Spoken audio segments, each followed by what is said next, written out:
ఉమ్మడి మెదక్ జిల్లాకు సంబంధించి లేటెస్ట్ అప్డేట్ తీసుకునే ప్రయత్నం చేద్దాం. ప్రస్తుతానికి మెదక్లో ఇటు కాంగ్రెస్ 44 స్థానాలు, అలాగే ఇటు బీఆర్ఎస్ 38 స్థానాలు, ఒక గట్టి ఫైట్ ఇస్తున్నట్టు తెలుస్తుంది. సో ఉమ్మడి మెదక్ జిల్లాలో ఎలాంటి పరిస్థితులు నెలకొన్నాయి ఒకసారి లేటెస్ట్ అప్డేట్ తీసుకునే ప్రయత్నం చేద్దాం.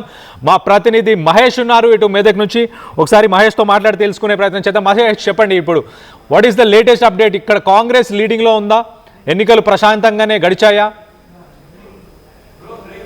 ఖచ్చితంగా కళ్యాణ్, ఇప్పటికీ ఉమ్మడి మెదక్ జిల్లా వ్యాప్తంగా చూసుకున్నట్టయితే ఇటు సిద్దిపేట జిల్లాలో బీఆర్ఎస్ హవా కొనసాగుతుందని చెప్పుకోవచ్చు. అదేవిధంగా మెదక్ లో కాంగ్రెస్ పుంజుకుంది, సంగారెడ్డిలో కూడా కాంగ్రెస్ పుంజుకున్న పరిస్థితి. అయితే సిద్దిపేట మట్టుకు చూసుకున్నట్టయితే మనము సిద్దిపేటలో చూసుకున్నట్టయితే బీఆర్ఎస్ 81, కాంగ్రెస్ 22, బీజేపీ 10, స్వతంత్రులు 8గా చెప్పుకోవచ్చు.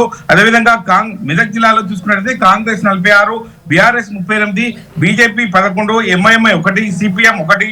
అదేవిధంగా సంగారెడ్డి జిల్లాలో 76 కాంగ్రెస్ రాగా బీఆర్ఎస్ 33 వచ్చాయి, బీజేపీ 3, స్వతంత్రులు 6గా వచ్చారు. అంటే ఇటు సిద్దిపేట జిల్లాలో హరీష్ మంత్రం పనిచేసిందని చెప్పుకోవచ్చు. ఎందుకంటే హరీష్ రావు ఇలాకాలో ప్రస్తుతం చూసుకున్నట్టయితే 81 మంది గెలవడం జరిగింది. అదేవిధంగా కాంగ్రెస్ 22, బీజేపీ 10. ఈ రకంగా చూసుకుంటే ఒక బీఆర్ఎస్ హవా ఉందని చెప్పుకోవచ్చు. ఎందుకంటే ఇప్పటికే బీఆర్ఎస్ సంబంధించిన ఇక్కడ చూసుకున్నట్టయితే అందరూ సంబరాలు చేసుకుంటున్నారు. ఎందుకంటే బీఆర్ఎస్ సంబంధించిన సర్పంచులు ఎక్కువ గెలిచారు కాబట్టి అన్ని రకాల చూస్తుంటే ఈ యొక్క సంబరాలు చేసుకుంటున్న పరిస్థితి. ఏది ఏమైనప్పటికీ ఇటువంటి గవర్నమెంట్ ఉన్నా కూడా ఇటు బీఆర్ఎస్ సంబంధించిన సర్పంచ్ గెలవడం అనేది హరీష్ రావుకు మంచి ప్రాధాన్యత ఇస్తున్నట్టు తెలుస్తుంది. దీనికి సంబంధించి ఉమ్మడి మెదక్ జిల్లాలో ఇటు మెదక్ లో కాంగ్రెస్ హవా కొనసాగుతుంది.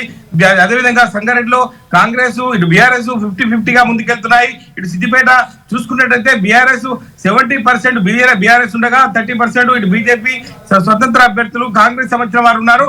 ఏది ఏమైనప్పటికీ ఒక ఉమ్మడి జిల్లా వ్యాప్తంగా ఎన్నికల్లో ఒక సీరియస్ గా తీసుకున్నారు. ఇరు కాంగ్రెస్ కావచ్చు, బీజేపీ కావచ్చు, బీఆర్ఎస్ కావచ్చు, దీనికి సంబంధించి ముందుకెళ్తున్న పరిస్థితి ఉంది. దీనికి సంబంధించి అంటే గ్రామీణ ప్రాంతాల్లో ఒక సందడి వాతావరణం ఉంది.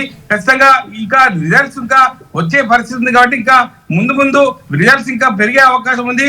ఇటు సంబంధించిన కాంగ్రెస్ కావచ్చు, బీఆర్ఎస్ కావచ్చు, బీజేపీ కావచ్చు, అంటే ఈ యొక్క ఫలితాలు కూడా వెల్లడించాల్సి ఉంది. ఇప్పటికే గ్రామీణ ప్రాంతంలో రిజల్ట్స్ కోసం వెయిట్ చేస్తున్న పరిస్థితి ఉంది. ఇటు సంబంధించిన రిజల్ట్స్ కోసం వార్డ్ మెంబర్లు కావచ్చు, ఇటు సర్పంచ్లు కావచ్చు, ముందుకు వాళ్ళు రిజల్ట్స్ కోసం వెయిట్ చేస్తున్న పరిస్థితి మనం చూస్తున్నాం కళ్యాణ్.